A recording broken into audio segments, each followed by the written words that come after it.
Hello there and welcome back. Today is game analysis 3 between Tigran Petrosian and Bobby Fischer. In this game, Bobby Fischer plays white. Tigran Petrosian play the white pieces and Bobby Fischer is the black pieces. Tigran Petrosian is a very strong Russian grandmaster. And Bobby Fischer, like always, he always play for a win. And Petrosian knows that.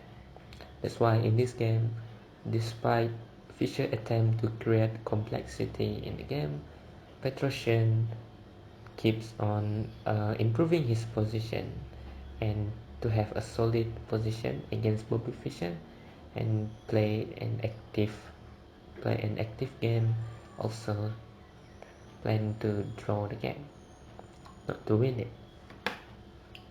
And here is the first time that we have different opening, because Bobby Fischer was not the one who played the white piece. Petrosian opened up with c4, which is already on the board. Knight to f6, knight to c3, the English opening Anglo-Indian Queen Knight variation, and then g6, g3, bishop to g7, and this is the Queen's Knight variation, bishop to g2, castle, and knight to f3, and then d6, castle by white, and knight to c6, d3, knight to h5, d4. And in the book 60 most memorable game, Fischer was hoping for in this position. Here Petrosian played d3 actually, while Fischer was hoping for Petrosian to play d4, and then he can push the e5 right away. But in the game, Petrosian played d3 and Fischer played knight to f5 and now d4, and this is maybe like something that loss of tempo over here, but it actually not, because Bobby Fischer placement of the knight is very awkward over here. So Petrosian noticed that he can push d4 with a tempo. I mean, he is not losing any tempo. And only now Fischer's play the d5, e5, and then d5 by Petrosian. And here is our first analysis. So if d takes on e5, then d takes on e5, queen takes queen, rook takes queen, knight to d5, and rook to d7. And this basically trading down trading the pieces. So this also give white the chance to draw, and as we know, Bobby Fischer is not playing for a draw in every game, so that is what makes Bobby Fischer games very interesting.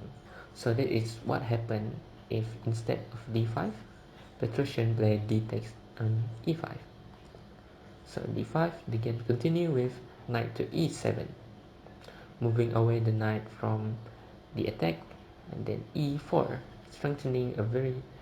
establishing a very strong center, and then f5, trying to open up the position over here, and then knight take on f5 and g2 on f5. And here we can see that if, for example, knight takes on f5 and then g4 comes into play, and here it forked the two knights here. So the games continue. G takes f5, knight takes on f5, knight takes on g3, and because there was an attack on the knight, so this is a desperate attempt just to sacrifice the knight at least for a piece.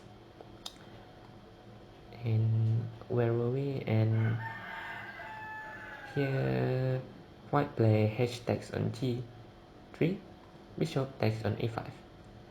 Better is to take on the knight with d takes on e5. Here this one is better, because it's keeping a strong pawn center. But the game continues with bishop takes on e5, f4, and now white did not give a chance to black.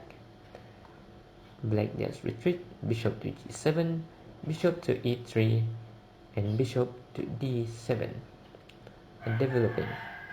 And now bishop to d4, basically forcing a threat here, because this is black most powerful, the most active piece in the position.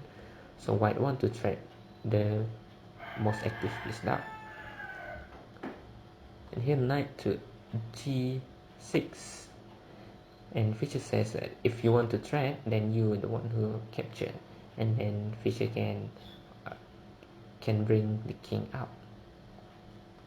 But rook to e1, and in the book of 60 memorable games by Bobby Fischer, he says that this is not a good move, but the engine says the otherwise. White still have the advantage here, just that the advantage just dropped to 0.77 plus.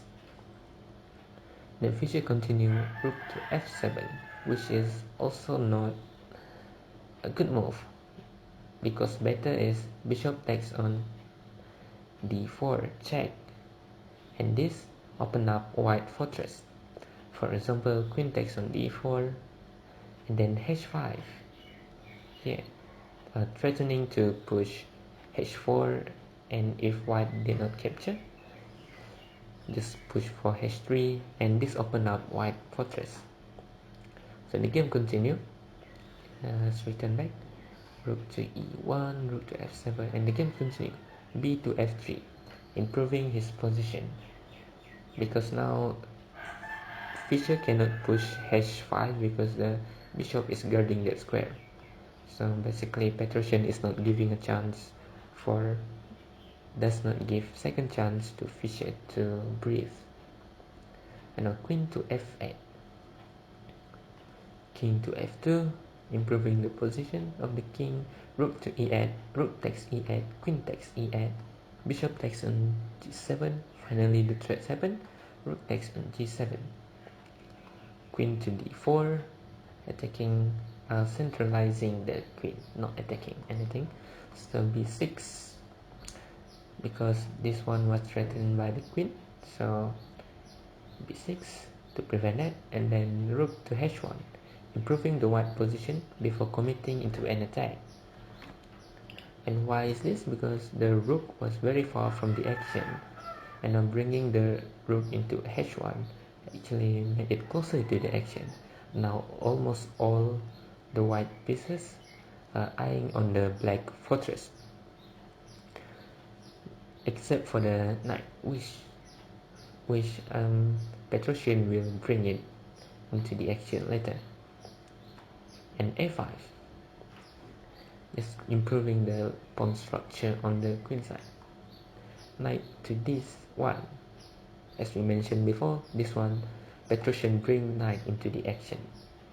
Queen to f8, and knight to e3, and there is a better move than knight to e3, and that is bishop to h5. And if bishop to h5 was played, Fischer cannot move the rook. Fischer cannot move the rook, and this tie up black into committing defense, defensive mode, so to say. And why is that? If the rook ever move, for example rook to f7, just to show you how dangerous this can be, then bishop can take on g6, and h takes on g6, and rook to h1 will be checkmate. And of course Petrosian missed it, plays knight to e3, also improving his position, and without even considering a better move. And then rook f to e7, Fischer wants to move the rook, and he did. But why not moving to here? It's still a mystery. Actually it's not, because black has nothing to do on the e file. So b2 So b3 by white, queen to g7, forcing a threat, as white cannot afford to give this diagonal to black. This is very important diagonal for white, so also threading the queen will also ease up white attack. It is a basic principle. If your opponent is attacking you, you want to thread down pieces to simplify the position. And here, Petrosian has no other choice but to thread. Checks and king takes on g7. The game continue. a3, trying to bind the position on the queen side completely. Try to close up the position completely. And rook to f8. Bishop e2, knight to e7. Bishop to d3. And they are moving the pieces around, improving their position, and wait for the opponent to make a mistake. h6, slowly but surely, both of them are improving their position. Rook to h3. Now with a double attack on the with a triple attack. Now with a triple attack on the f5 pawn. But there are also like triple defender over here, so it is not a problem. And now bishop to e8. This one is actually, when I first analyze it, it kinda look weird because bishop is attacking the rook and there are 3 attackers on the f5 pawn and only 2 defender now. And by calculation, white should be winning the f5 pawn, but Fischer calculated precisely actually.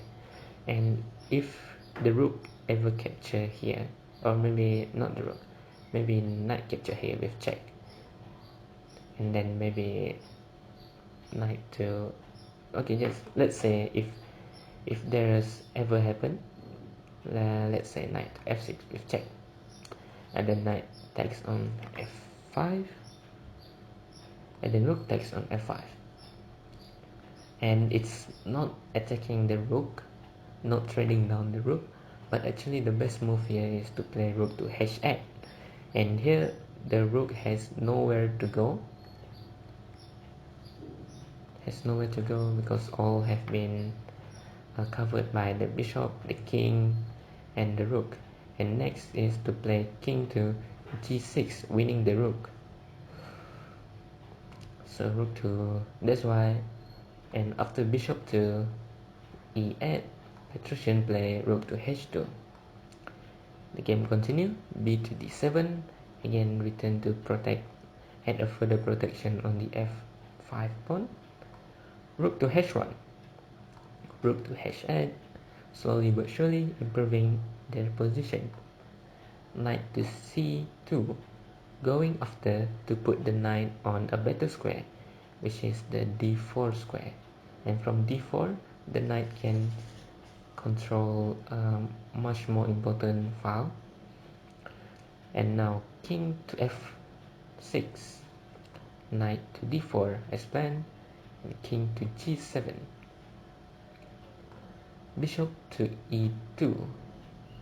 The purpose behind bishop to e2 is to get the bishop to the e5 diagonal, and this is a better place for the bishop because it closes up the position, as we see here, trying to prevent the king from invading white camp.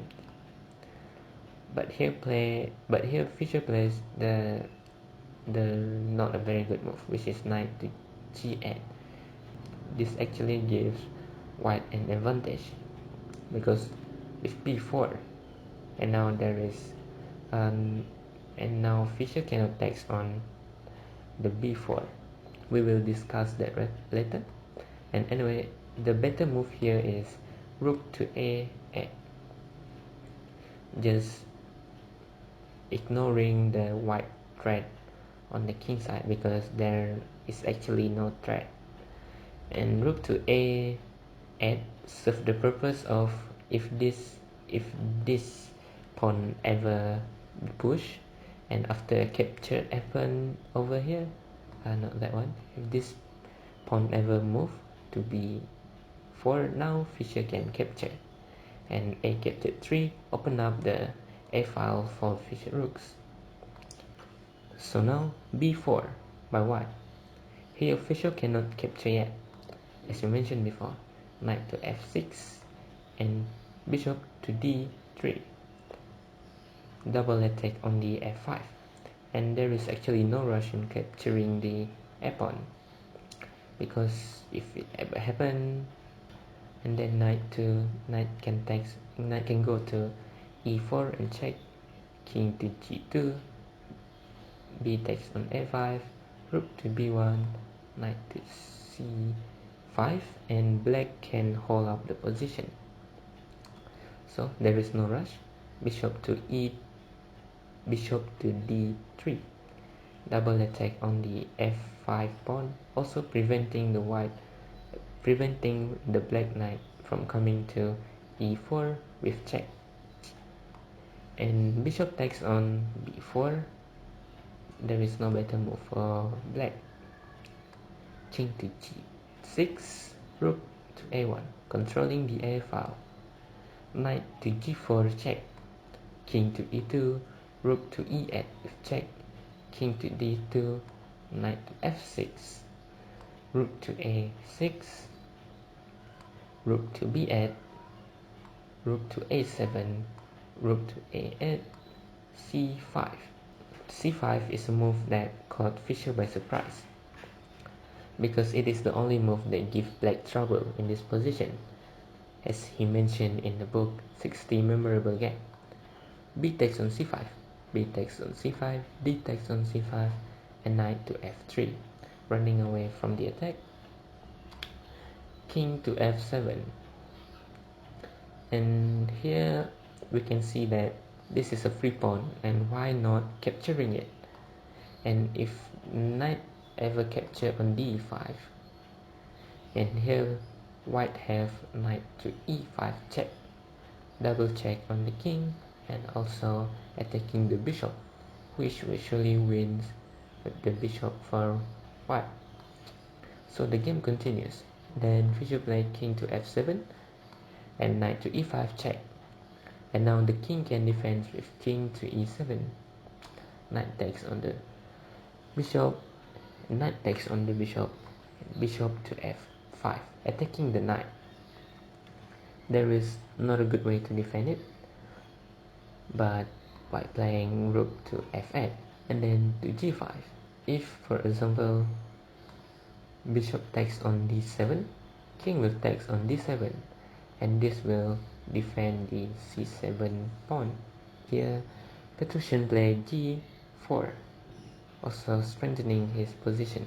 King to D6, so bishop takes on D7, king takes on D7, king to E3, rook to E8 check, and once again forcing the black pawn to go to the king side, so that the black king can come and pick up the pawn and also push the C pawn.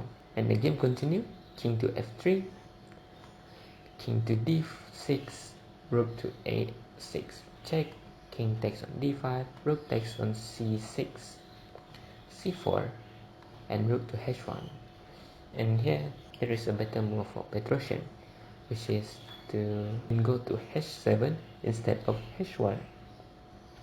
And if this position happens, rook to C6 and rook to D7 check, king to C5, rook to D1, C5, E5, and this will lead to a better position for white. White can actually win if Petrosian play rook to H7 instead of to H1. And the game continues. C3 by Fischer, G5, C5, rook to D1 check, and king to C6 is to C4, and then king to C4 was played, G6, C2, rook to C1. And here is another interesting moment.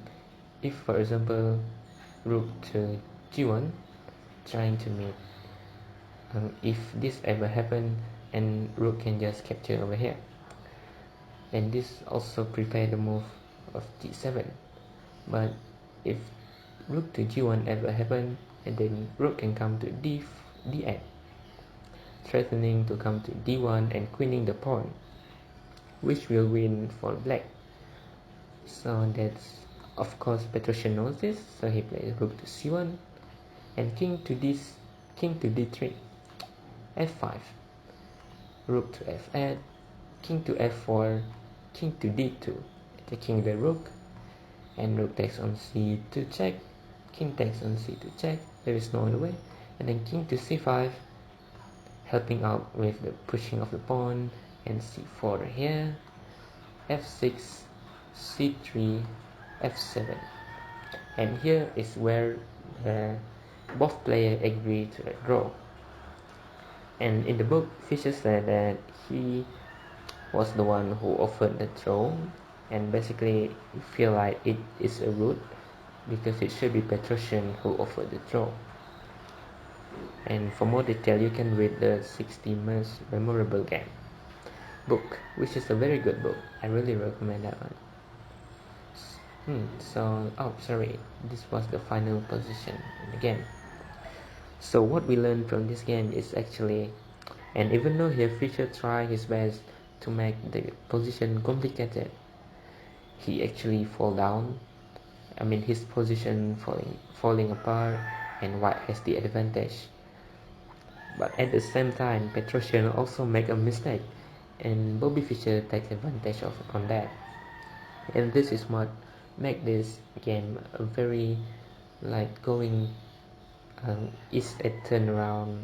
How do you say it? It's like a wheel. Sometimes Fischer has the advantage and Petrosian has the advantage, but at the end of the day, both players make a mistake, and both player take advantage of the mistake. So that is it for our game analysis 3. Next time we will go through another Bobby Fischer game based on the 60 memorable game by Bobby Fischer. Stay tuned and study chess.